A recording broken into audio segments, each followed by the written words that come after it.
introduction to one of my favorite people on earth, Mr. Stephen Oliver, who is with the Advisor Marketing Podcast. Now, Stephen is a true maverick, and I mean that in every sense of the word. Not only in our business, but I have to tell you, his clients universally love him, and they grow at rates that they wouldn't believe it's possible. Now, on this podcast, in each episode, Stephen is joined by various members of his team or special guests to share insider secrets to rapid growth and high net profits in your financial advisory practice. So I just want you to know you're in for a wild ride, new information, and a lot of exciting new future because of Stephen Oliver. Hey there, Stephen Oliver again. I am so pleased to be joined by Ben Glass. Ben, how many years have we known of each other? It's got to be 20 years or something. It has to be at least 20. I've been in and around Dan Kennedy, which is our root there, probably 25 years. Yeah.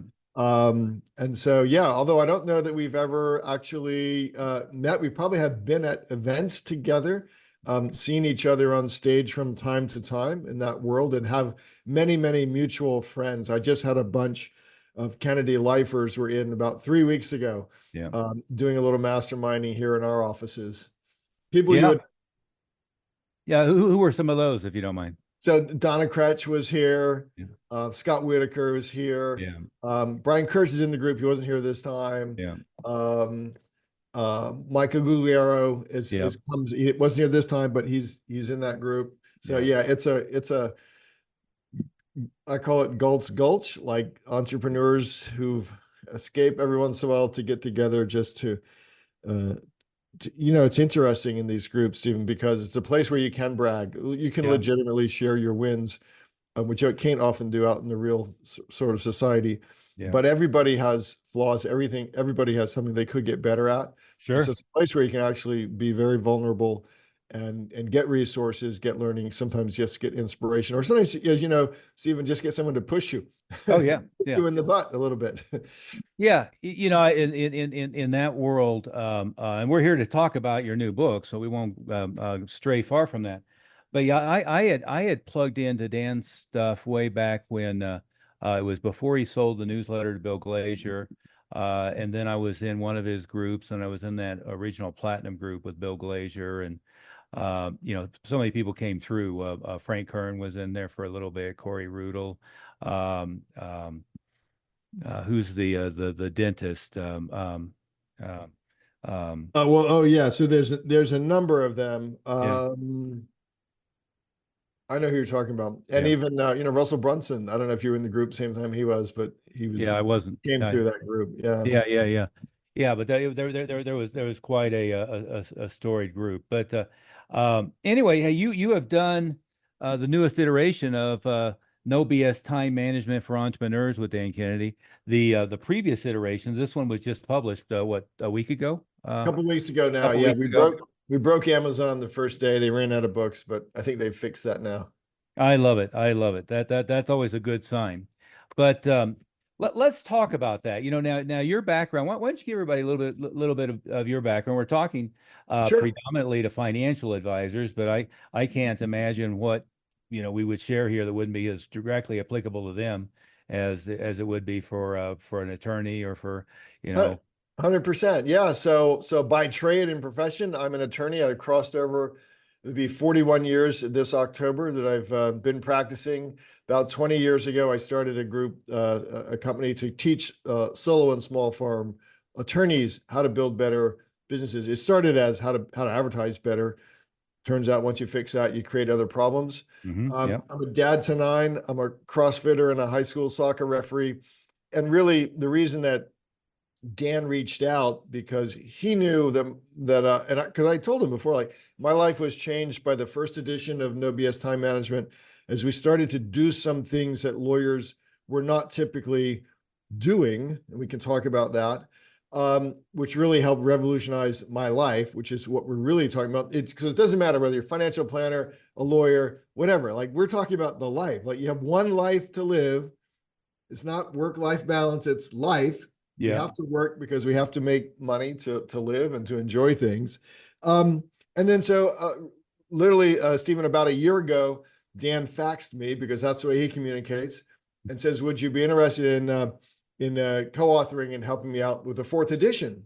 Yeah. I said, "Dan, yeah, let's do that. But I'm really busy." I said, because we had a conference coming up that we do every year, and I'm like, "How much time do I have?" Thinking 90 days or something. He goes, "Well, 30 days." I go, "Oh, okay. Well, I did it. I moved some stuff around, and the process was I looked back at the third edition, and I looked for kind of either gaps or a place, Stephen, where I could add a different perspective to what Dan had written on Dan's very good works in the past. And so we added to it. And Dan said, "I asked you because you're busy." So Yeah. yeah. Yeah. And I'm surprised it wasn't, knowing Dan, it wasn't 2 weeks. Well, he said later, Yeah. I talked to him recently. He says, "Well, we could have done this in 2 weeks." Okay, maybe, but yeah. So Dan has taught us, you, me, and many other entrepreneurs, really that we build a business, I think, to support the life that we want to live. So you make that decision first. Like, what do you want your life to be like? Build a business there. Okay, now let's create some marketing that supplies the clients, patients, customers, whatever it is for that business. And what the book is about mainly, I think, because there's hundreds of time management books out there, right? But an entrepreneur has to go out and kill something and bring it Yeah. back to the cave every week. Yeah. He or she doesn't have the luxury of time, really. Right. And there's so many things that as business owners and your financial planner world, men and women would know this. There's just so many things to do. But what we try to do in the book is get you to work in your zone of genius. Hat tip to Dan Sullivan on that, right? Yeah. And figure out ways to get everything else to get done by other people, by systems, by technology in some cases, and stop messing around with things that are below your pay grade or things you're not very good at. Yeah. Yeah. Yeah. That's a really important point. What I might add to that is, we've been in business about the same number of years. I started my martial arts schools here in Denver in 1983. Yeah, So there you go. I went straight from Falls Church, Virginia, and Georgetown University to opening five different locations in 18 months, 6 and 30 months. But one of the things that I learned along the way as well, I might add to that, is, and there was a great, I won't say it was a great book. There was a great Harvard Business Review article years ago called "Don't Automate, Obliterate," and it turned into the book "Reengineering the Corporation," and it led, you remember the re-engineering, downsizing trend that happened quite a while ago now. But one of the things I picked up out of that article, they had several really good examples, but one of them was Ford Motor Company versus Mazda, and on a per person basis, they were using about 1/20th the head count to accomplish the same thing much more efficiently. And I figured out in my own business, I might add a category is figure out all the stuff that really shouldn't be done at all and get rid of it. Yes. Because as you go, you end up with these systems that seem like a good idea at the time, but then all of a sudden they start piling up with each other, and you start creating internal reports that nobody looks at, software that's collecting data nobody's ever going to use. I walked through my office one time, and I had a file cabinet room, and I must have had 20 file cabinets. They were all full of paper. And it dawned on me, nobody had ever opened one of the drawers except to put stuff in them for probably 5 years. We somehow had this idea we had to keep all this stuff. And, I'm not speaking as an attorney, but as an entrepreneur, is we were just creating this pile of paper and processes and systems that contributed nothing to the operation other than create busy work along the way. The delegating part really is difficult for, and I know probably attorneys that are in practice for themselves and advisors that don't have a team are, I'm sure, very, very, very similar, where they have a talent and a skill set, and then they end up bogged down with paperwork, administrative stuff. They end up bogged down with client follow-up that needs to be done but shouldn't be done by them. All kinds of details. How do you start in prioritizing that type of stuff? Well, the good news, Stephen, is that today there's a worldwide economy, and around the world, there are people, very good, talented people, who are ready to do the work that needs to be done, as you say, but shouldn't be done by the lawyer Yeah. or by the financial advisor. And look, both of our professions have all sorts of rules, Oh, yeah. client confidentiality, Mhm. stuff like that. And I think a lot of times misapprehension or misunderstanding about the rules slows those, I know it does in the legal profession, from looking at some of these advancements, either in technology or just in people. But here's, so philosophically, remember that all the things that need to get done that you don't like doing, there's somebody whose life would be lit on fire. Oh, yeah. Being able to do this for somebody smart like you, or Yeah. like your listeners, your tribe. We have about 23 people under roof at the law firm. 6 are in the Philippines, and they are awesome. And, you know, Stephen, they make more money working for us than they would working in the local economy. Mhm. We think we're pretty nice people to work for. So it's a two-way street. It's not just task rabbit, task rabbit, task rabbit. It's, hey, I can teach you and you can teach me about the new technology tool we're using, about business entrepreneurship, about, you know, relationships, all of those things. So now what else holds back financial planners and lawyers? It's this ego thing. Mhm. You don't understand, Ben. Nobody could do that follow-up as good as I can. Yeah. And they probably won't do it my way. And this is probably true. Probably true. Like, you know your business like nobody else. And given unlimited time, you could follow up better than anybody can. Okay, we get that, right? But the reality is it doesn't have to be perfect. Again, our friend Bill Glazer, like, and Kennedy, like, good enough is good enough. Yeah. Things don't have to be perfect. And you're never going to be able to scale beyond you and an assistant until you let go of the vine, until you are willing to learn how to be a good delegator. Yeah. Right. Yeah. Which means, Stephen, if I'm delegating to you, there's a closed, quick feedback loop. Mhm. You and I are going to be honest with each other. I'm going to recognize that there may be 3 ways to do the thing that I have in my head. Your 2 other ways are probably just as good. And you know what? One of the ways that you figure out how to do it is going to be better than I ever would have thought of. Yeah. And so the entrepreneurs that you and I know who are successful at growing their professional services business, let's just talk about that, are the ones who understand that their job is to be creative about the client's problem. So You in bet. your world, building wealth. Yeah. In my world, solving a legal problem usually, right? The more time we can be thinking about that for this particular client, like, that's where our value is. That's what we're supposed to be doing. And every time that we are ourselves doing follow-up emails or, form fills that don't require the legal expertise part, we're doing our clients a disservice and we're doing ourselves a disservice.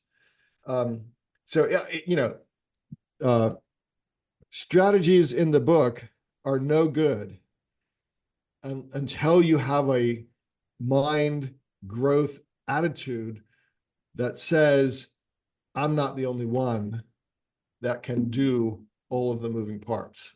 Right. Right. You know, the delegating, and I won't say just for financial advisors, the delegating for any business owner, any professional is a very difficult thing to do, it seems like. And what I have tended to find is they underestimate the amount of training required, and then throw things over the wall to somebody, and then they're mad that it wasn't done the way they would want them to do it. Is that a fair way to explain it? Well, I think that's a fair way to explain the problem, but I also think the Yeah. problem is easily solved, right? Oh, yeah, yeah, Especially today, yeah, 2024, and technology. yeah. So I onboarded an executive assistant about 6 weeks ago. She's in the Philippines. She works in my time zone, right? By the way, there's this whole subculture in the Philippines that live and work on opposite times from us, right? Or they live on our time, opposite Right. times from the local economy. Yeah. And so it was really neat, Stephen, because this was new learning. So I got some coaching to learn how to be a better delegator. Um, and one of the things that we talked about and I learned is just use a technology like Loom. Like first to understand there is going to need to be training, number one. Number two, there are going to be mistakes made, which is why we need a quick feedback loop. So for example, I was showing Claire how to manage my email inbox and how do we get us to email inbox 0. And so for a couple of days, as I worked my email, I just recorded the whole thing, right, on Loom. And then we build a knowledge database so that Claire is elevated or decides she wants to work someplace else, gets sick. There's this database in there of the Ben Glass personal system for, in this case, monitoring email and figuring that out. So yes, it's going to take training to do. Yes, we probably underestimate it. But if you hire smart people, then they will be able to learn it. I think this is where technology does come in, Stephen, which is developing some sort of a dashboard or a playbook where you both sides of the equation can give feedback, can try to do better, right? For each other. And it just takes some time to learn delegating. Yeah, yeah. One of the things that I picked up in the first iteration of the book, and I think Dan's term was time vampires, but within that context, it was just not accepting any and every inbound communication immediately. And with new technology, we know that if you train the client the wrong way, they think that they can text you and you're going to respond immediately. They can email you, you're going to respond immediately. They can initiate an inbound call. And I got to tell you, I was having a lunch meeting with a very high level financial advisor. He's a top 1/10 1 percenter, easily in the income range of 1.5 million, something like that. And lunch got interrupted 3 times by him taking client calls. That's so And interesting. Yeah. yeah, yeah. And I was just like, well, wait a minute. I mean, how many people do you have on staff? And isn't there a mechanism for handling this? And why have you trained? I'm listening. He's having some conversation with a couple about whether they have enough money in the account to, buy a lake house or something. It's like, wait a minute. This is not the way you should be operating your business. And you talked about having a life. Is let's talk about that. How to both educate your clients so that they don't think that Sure. they're being ignored, but also how to create an effective communication system so they are being supported. I laugh because when I read the first edition of the book, I was on vacation. I ran to a payphone when I got to the chapter you're talking about. I called my office and I said, new rule, no unplanned inbound phone calls ever again. They told me it was stupid and wouldn't work and pissed people off. And we've been doing that for 25 years. Yeah. And so you sell this as a client benefit. So first of all, if you try to call your dog's veterinarian, you're not getting through to the vet, right? So if they can do it, we can do it. Yeah. And you sell it as a client benefit. So it's in it's in our contract, it's in our newsletters. And it's this, Stephen, if I'm working on your case, like I promise you, I'm not going to pick up the phone or answer an email because I'm thinking creatively about your situation, the thing that you've hired me to do. And you can reach me. You can if you need to talk to me, like we can make that happen. It's just not going to happen the moment that you have a brain fart. That's a Kennedy phrase, right? Yeah, and yeah. decide to pick up the phone and call me.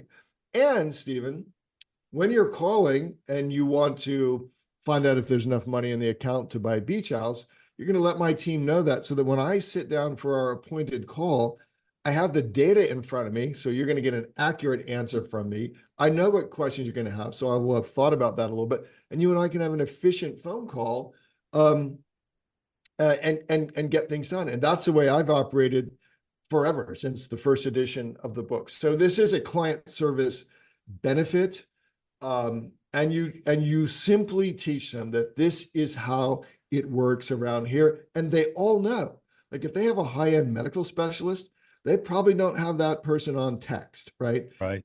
They may have some enhanced stuff through, electronic medical records these days, which I think is kind of crazy. But they probably don't have direct access to their cardiac surgeon. So if you're doing it the other way, you have to break them of the habit, and that may send some people away. And I think that's okay, because if you build your life and you build your business with people who operate at your wavelength to your standards, I think they'll respect you more and your life will be saner. I cannot imagine, Stephen, if I'd been you sitting at that, and that's the second time the guy picks up and interrupts the lunch, like I'm probably out of there. Like, Oh yeah. like that's crazy. Yeah. It was this strange thing of, you're paying me for my time to help you with your business, and you're chewing up with all this other crazy stuff. Yeah. But talk about electronic communication as well, because obviously it doesn't just apply to inbound calls. Emails, used to be people expected. It's Lee Milt here, and I'm delighted to interrupt you today and let you know that I've been working with Stephen Oliver for 10 or 15 years now. He's a great guy. I love all the research that he does. And I just wanted to let you know that if you're enjoying the content on this podcast, then you really want to make time to visit advisorwealthmastery.com. And why should you do that? Well, because you're going to receive 2 of his great books, and actually one of mine called Success is an Inside Job. You'll also get a lot of absolutely free material on growing your practice through effective marketing. So again, take the time to go to advisorwealthmastery.com. Get a fax returned right away. Probably the one and only one reason I have a fax anymore is to communicate with Dan. Yeah, exactly. But email, text message, heck, nowadays I see people try to communicate by Facebook Messenger and by LinkedIn Messenger and every other damn mechanism. Yeah, so there's a couple strategies there. So first of all, I'm holding up my phone if you're listening to this. So I don't have any work email on my phone. My phone does not ding, vibrate, chirp, tweet, or anything else. So yes, some days I show up back at home and I didn't get the milk because I didn't get the message that I was supposed to pick up milk on the way home. So that's number one thing. And guess what? Nobody has died.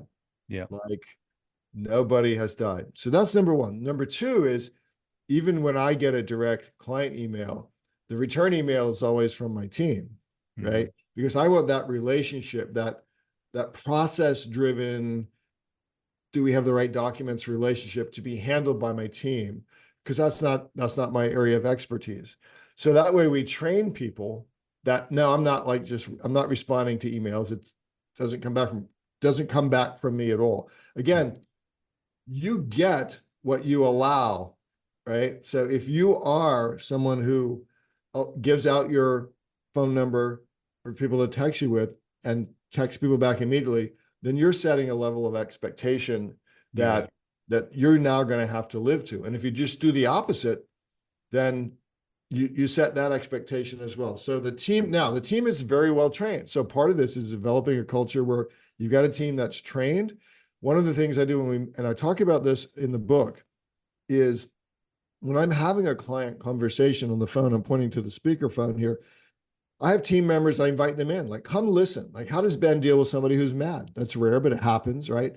How does Ben deal with someone who has this issue? Come listen to the call so you start to understand how I answer questions. And then when the call's over, we'll have a brief conversation. This is why we do it this way. And the team becomes empowered. Again, most calls into a financial services professional, a lawyer, are process calls.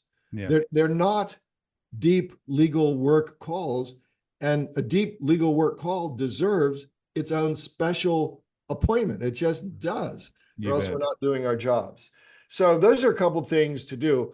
Again, what does this get back to? It gets back to the mindset of letting go of the vine and of being the one, or not being the one who thinks that you have to do everything because your team's not going to do it the same way again.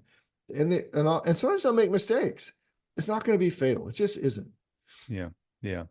How do you balance that? I know what the objection people will have is, and that, and I've seen the internal industry research that something like 60%, 65% of people who are working with a financial advisor aren't particularly happy with their person. And the number one reason cited is lack of communication. Yeah. And so if you start with that premise, and then we're saying, don't take inbound calls, don't take inbound emails or respond to inbound emails, don't immediately respond to text. That seems at odds. Now, I don't believe it's at odds at all, but I've developed systems, you've developed systems where we have massive client communication. That's And it. That's just it. And so it's the same issue. So if you survey the legal world, right? Number one type of complaint people make to the bar is my lawyer didn't communicate with me. But that's not the same as I require my lawyer to pick up the phone every time I call him, right? Right. So we have, like you, we have processes in place where we are touching clients at least every month about something in addition to the legal work, right? So there's a check-in. How are you doing? Like we know, as you do, like birthdays, anniversaries, kids going to college. I mean, we know that stuff. And so there's constant check-ins over and above the legal. We have technology as a client moves through our system, and so we do personal injury cases. As a client's case moves along the pipeline, there are certain automated triggers that go to tell the client, great, you finished treatment. This is what's going to happen next. And here's a little video on that. If you think about it, like here's the good news for your people is that the bar is not very high because most places, as we have just proven, most places have crappy communication systems. So your system does not have to be like even the best in the world or nowhere near the best in the world. It could move up just a little bit and you'd be ahead of those 63% who are complaining about communication. So it is about proactive. And again, people can reach me. It's like if someone called today and said, hey, I've got this problem and it's not a process problem, it's a strategy problem, and I want to talk to Ben about it. Like my team, it's, we're in the afternoon here on a Thursday and it's a 3-day weekend ahead. So it might be next week, but they would know, hey, we can set an appointment, we can set a time. You call Ben at that time. That's the other thing. It's like, I'm not calling out and hitting voicemail. Like you call me, here's the number, you call me, and don't miss that call because if you do, by the way, you go to the end of the line. So that's another training thing there. Well, plus I've got another one behind them in 20 minutes or whatever. Which is another big strategy we talk about, which is the whole time blocking thing, which is having a start and end time to everything, training your brain. So I guess in your world, if someone is a planner is going to sit down and take all the data he or she has on a new client, that planner will have some idea, Stephen, of how long it will take he or she to kind of cogitate on the issue, right? And how we can start to invest assets. I'll make it very simple. And so the strategy is to block time, make an appointment with yourself. I'm going to work on Stephen's financial growth plan between this time and this time. Now we'll screw that up in the beginning because maybe we don't appreciate how much time it will take. But what you do over time is you train your brain to focus. I have 1 hour to do this thing that I know should take me an hour. I can't do that if my phone's dinging and the email is chirping and all that stuff.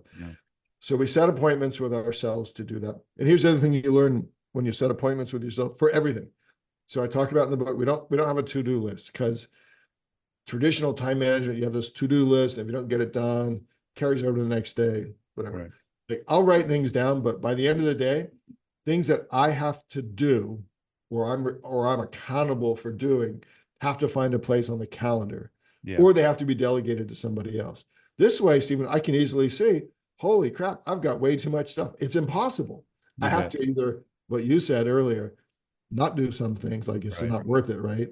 Or delegate it to somebody else. Because here's the problem. Here's what happens when an entrepreneur, professional services chieftain doesn't know how to control his or her time, they steal it. And they steal it from their family, Stephen. Oh So yeah. we're into the office earlier. We're the last ones to leave, and we're here on the weekends. And at the dinner table, your friend, right, Oh is yeah. on the phone, and that is it's counter, because if you ask anybody in the world, like, do you value your family? Like, I don't know anybody that says, no, I don't value my family. Like, we all say that. Oh My sure. question, Stephen, is if I followed you around for a week and just by observation saw how you spent your time, would that validate your saying that I value my family? And so um, that is the most important reason for understanding the book, Yeah. is that everybody has loved ones. You may be divorced and your kids are all out of the house. There's somebody who's important to you in your life, and we tend to steal from that person uh, because we have not managed the customers, the clients, the patients, whatever it is. You bet. You bet. And we think that that marginal time, rather than fixing the system, is going to fix the business, right? People just keep Yeah. getting further and further behind, and then they think, well, as soon as I get caught up, well, they never get caught up. And this isn't from you and Dan's book, but I stole from Steve Covey years ago. He has hierarchy. He calls it urgent and important, urgent, not urgent, important, urgent, not important, and not urgent, not important. And in all of my businesses, I always found that not important, urgent stuff, was stuff that my staff would get down a rabbit hole, trying to respond to every little thing and not be able to prioritize the not urgent but important. And oftentimes that's the marketing side. And then I mean it's either the client nurture, you mentioned the anniversaries and the birthdays and those touches, that ends up being very important, but it doesn't force itself upon you. And then the other thing that doesn't force yourself upon you is the myriad of things you should be doing to market the school. Yeah, I mean, look, let's agree. Let's not sugarcoat any of this. Yeah. When you choose to play in the world of entrepreneurship, you choose to play in the world of running a business, and most of what we're talking about is running small businesses. You bet. You choose a world that it's hard. Like, okay, this isn't easy. And this is why it's so important, I think, Stephen, to be in groups. We call them mastermind groups. Yeah. To be around other people, I think both within your own profession, and I'm in and run lawyer groups, but also I'm in and other groups with mixed breed businesses, right? Yeah. Because these are people. Bill Glazer said entrepreneur is the loneliest person in the world. True, I believe. And so having somebody, besides sitting in your bed or on your back porch reading the book, that's doable. That's doable. But being around people who think like this a lot, who will push you, has been really critical to my own professional development, from lawyer and coach and dad and all of that stuff. And I just can't emphasize that enough. And if you're listening to this and you've never been in a mastermind group, I think you're missing something. A well-run and well-curated group can really help move your life forward. You bet. Yeah, you can't underestimate the value of having a coach that's looking over your shoulder, holding you accountable for movement, pointing you in the right direction. What the people I work with sometimes get annoyed with is, they have an idea and I say, let's do that next year. Let's do that never. Okay, let's focus on these 3 things, not these other 83 things. And then overlaying that with a mastermind group, and to me, the benefit, in my business, when I started coaching many years ago, I was doing everything one-on-one, nothing was in group.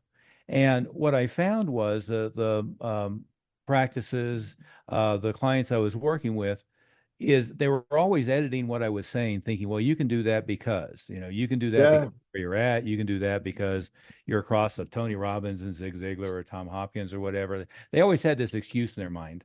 But suddenly, and the value I always found for all the different mastermind groups that with Kennedy, among others, is you don't have any excuses. You can't sit across the table and say, that guy came for money. That guy's just smarter than I am. He's in a better location. Oftentimes it was somebody who started dead broke, who's in, Detroit and You know, they had more problems than I ever thought about having, and they're doing 5 times the results I'm doing. It gets rid of all your excuses, right? And if you have a good group, you know, they point that out for you as well. Yeah, and you realize that everybody has a superpower Yeah, and everybody has a flaw. you bet. And I think the guys and gals who tend to be successful in whatever business they're leading or trying to grow is they've got a couple things in common. Number one is they are seekers of communities. They are biased towards putting things into action, knowing that they will make mistakes, if not messes, from time to time. You bet.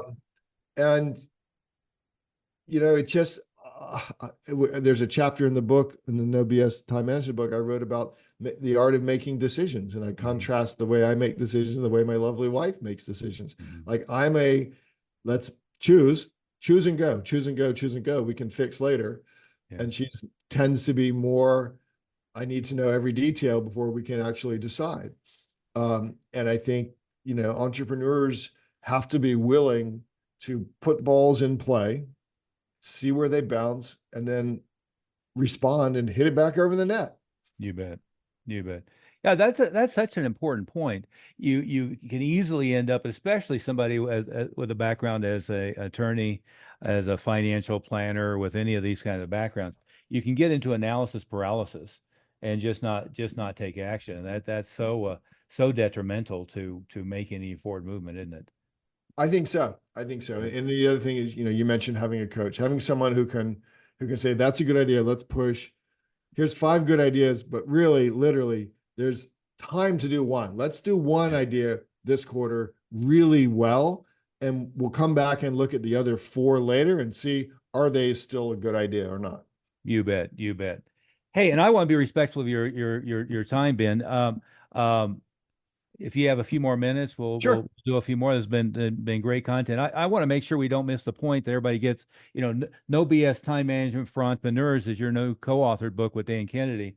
I highly recommend. I now have read 4 editions of Dan's book on the subject. And the other one that I really like as well is the No BS.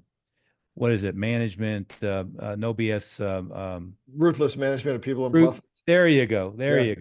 That's it. That's it. I'm not doing great on names today, but I also want to point out you run a great coaching program for lawyers, and hell, I was subscribed to your thing for quite a while for 2 reasons. One is every idea you have for lawyers I can steal for financial advisors, and yes, I just watched like to watch what you're doing. Very, very, very good material. If you don't mind, tell everybody a little bit about what you do with on that side as well. Sure. So that company is called Great Legal Marketing, and we really work with the lawyers, Stephen, who are not spending tens of thousands of dollars a month on digital advertising or traditional advertising. So by and large, these are not the lawyers you see on TV. They're not the lawyers you have the ads popping up all over Facebook and stuff. They're mom and pop running good businesses, good people, serving consumers. And there's always an 800-pound gorilla in their community. But they're doing a ton of grassroots marketing. We did an analysis in our law firm. 80% of our money comes because some human being told another human being our name, right? That customer, that client may then have gone through the digital route to check us out, but they first heard about us from a human being. Yeah. And so I think particularly in the financial services space, with so many, you probably have more restrictions on what you can say in quote unquote advertising than lawyers do. And lawyers are pretty restricted. But being able to build a tribe of 1,000 people who know you, they might not know everything about your professional specialty, but they see you as an interesting and trusted person. All right. And there's lots of ways to get there. I think that's just been critical really to our success. And that's who we serve. Again, lawyers are across the country, some in Canada, different practice areas. At the end of the day, we're all dealing with human beings, trying to convince a human being that we're the wise man or woman at the top of the mountain, and we have the experience to solve their problem or help them with the opportunity they have in legal. And so here's the other thing I think will be important for your listeners is there's a bazillion different marketing strategies and tools out there. Most of our lawyers get good at 3 or 4 of them. Yeah. So they may be their website really good and their print newsletter really good, their customer service really good, their lead generation free widget. It's Lee Milt here, and I'm delighted to interrupt you today and let you know that I've been working with Stephen Oliver for 10 or 15 years now. He's a great guy. I love all the research that he does. And I just wanted to let you know that if you're enjoying the content on this podcast, then you really want to make time to visit advisorwealthmastery.com. And why should you do that? Well, because you're going to receive 2 of his great books and actually one of mine called Success is an Inside Job. You'll also get a lot of absolutely free material on growing your practice through effective marketing. So again, take the time to go to advisorwealthmastery.com. Right? Lead generation tools are really good, but they're not all doing everything. Like nobody can do everything.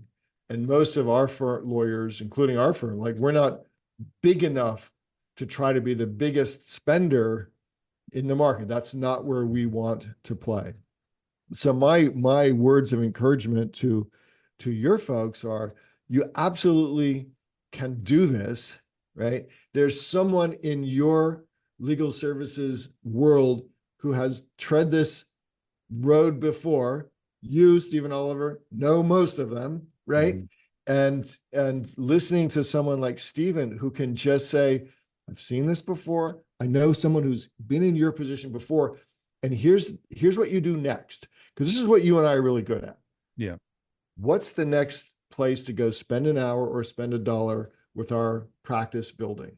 Right. Helping people figure that out rather than saying, well, I'm the one that can build your website because we don't do any of that stuff. I'm the one that can do your pay-per-click marketing because we don't do any of that stuff. Yeah. I'm helping you. I'm teaching you how to be a better entrepreneur. You bet. Business leader.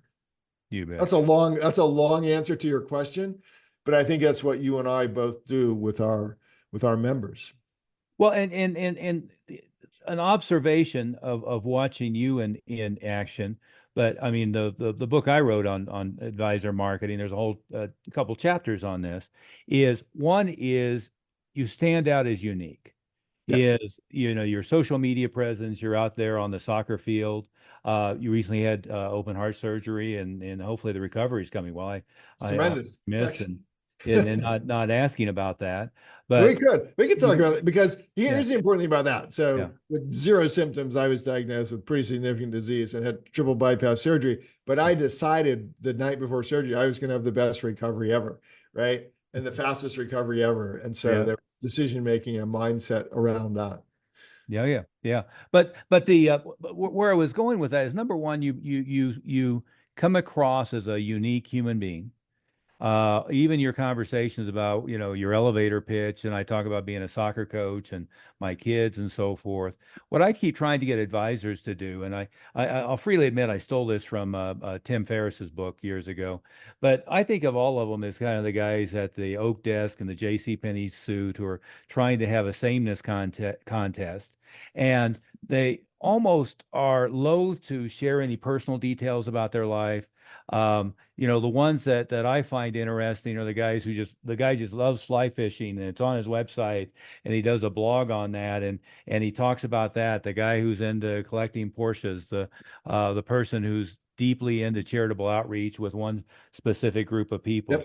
And it's one is to build relationships with your clients, and I think people are afraid that they're going to offend somebody, but people want to affiliate with people they identify with, that they like, that they respect, that they find interesting. That's something I see you do very well.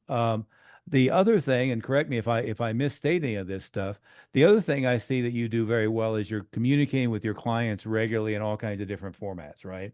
So they're getting the print newsletter, they're getting, as you mentioned earlier, birthday card, anniversary, gifting of various sorts, all of that kind of stuff. And the the thing that advisors somehow get in their mind is they say, "Oh, my business is going to come from referrals," and they do little or no client communication beyond what the client initiates or beyond maybe a Right. one-year checkup. It's gonna And happen by magic. yeah, yeah. Here's Well, so here's the thing. Yeah. Yeah, so legal in and of itself is boring. Like Yeah. if you don't have an accident, it's boring. Financial services and wealth planning is boring, especially if you've already like done the plan with your Yeah. advisor. All right. So how can we, the professional, stay interesting, right? Stay memorable. There's people, Stephen, who know me more for, oh, he's a soccer referee, he writes about sportsmanship, and he's a dad to 9, then they might not even know what legal I do. They know I'm a lawyer, but they know that I'm trusted enough that if they have a legal problem, call me. Like we'll either help you with it, or more likely we'll help you find somebody, because it's going to be outside of our space. And so this is just, this is, don't get me going on a rant about educational system and stuff, but Yeah, we're yeah. kind of taught to not toot your own horn, to not make yourself noticeable. And I think that there's a way to do it that's within your comfort zone. Mhm. Right. And I think and I know that it's really, really important. The saddest thing I see today is I look on social media and see some lawyers still standing in front of law books talking about something about the law, which is really, really boring. Yeah. Much more interesting if he's fly fisherman and taking you along on the weekend fishing trip. Yeah. And excuse me, including foibles and big catches. That's Yeah. more interesting. Oh, yeah. And so, I don't know how you unwind that. Look, the DNA that makes someone be able to go to law school and pass the bar, and the DNA that makes someone interested in financial planning is probably usually a more conservative persona, Mhm. right, than the DNA that makes someone like an NFL football player or something. Right. I imagine. Yeah. Again, the bar's not high. That's Yeah. the cool part. Like you don't have to have a million TikTok followers. Mhm. But be interesting. And the way to be interesting, here's the key. You have a unique set of gifts, talents, and interests. Nobody else in the world has those. No one else in the world has ever had your unique set of gifts, talents, and interests. I believe that we are put on earth to share that with the world, and to really not get too involved in things that are outside my own unique DNA of things that I'm interested in and am good at. You bet. You bet. And the last thing, and you've touched on it a couple times, talk a little bit about client communication. How do you keep in front of and top of mind awareness with clients? So one of the really simple things, I've got these really cool little note cards and stuff. And, Mhm. I think you have to do something besides the formal. Now so for many years, I had a wealth guy who I don't have anymore. Yeah. Because the only time I ever heard of him was 2 times. Right. When he wanted to pitch me on something, and when he would send me the same electronic birthday greeting in quotes, that was meaningless. Oh, yeah. And I don't even think he noticed when I left. Oh, yeah. I just took my money and went someplace else. And so again, it's just, I think, Stephen, it's being aware of your surroundings. It's listening. It's being curious about other people's lives. My team knows, like, if we go out to eat at a restaurant, like I will know that server's history. I'll know their life, their interests, what they want to do next by the time the evening is over, right? Mhm. So that's about learning how to be comfortable asking curious questions, listening, and Mhm. asking the next curious question. And now all we're saying is you don't need to do it with strangers. You can do it with your client base. Shocking. Most of my calls with clients are life coaching calls, because they all have some injury or illness, right? That prevents them from working, or something happened to them. And I'm like, okay, but Stephen, like after the legal is over, what are you going to do? What are we going to do? How can I help you find the next thing in your life?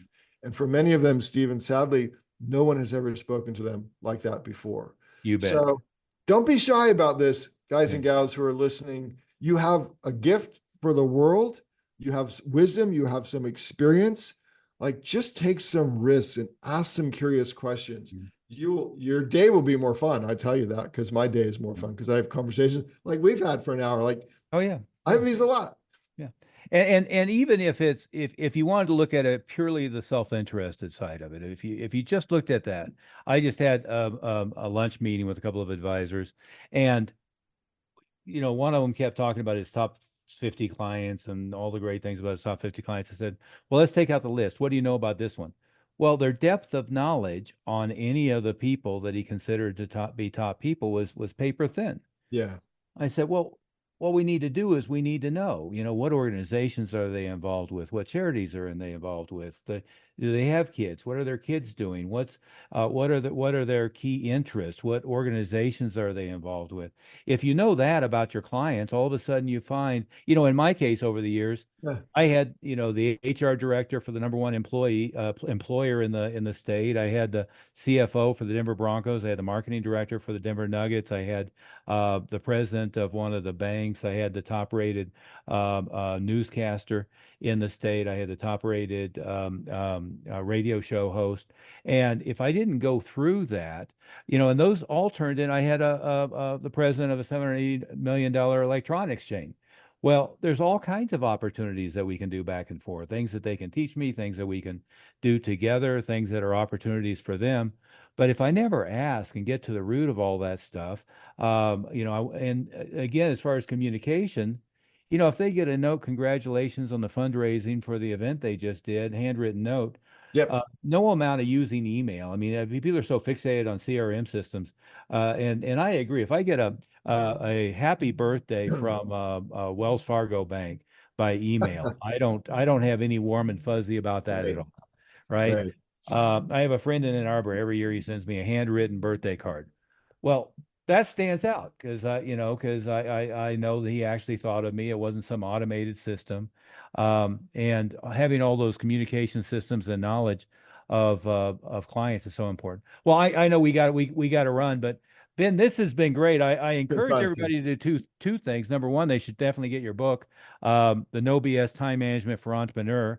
If I was a financial advisor, wealth planner, or any other level in this industry, I'd subscribe to your newsletter at least, because everything you're saying is applicable to attorneys, as I did. I mean, Yeah. applicable to advisors. Yeah. Appreciate that. Yeah. And Dan Kenny and I would appreciate it if after you read the book, you went on Amazon and left a review. So Absolutely. that would make us both happy. Yes. Yes. I've been deep in the mode of pushing reviews for my new book as well. Yeah. So I understand that. Well, Ben, it has been great. I really appreciate you slotting out the time, and glad we managed to connect. Absolutely. Thanks, Steve. Thank you.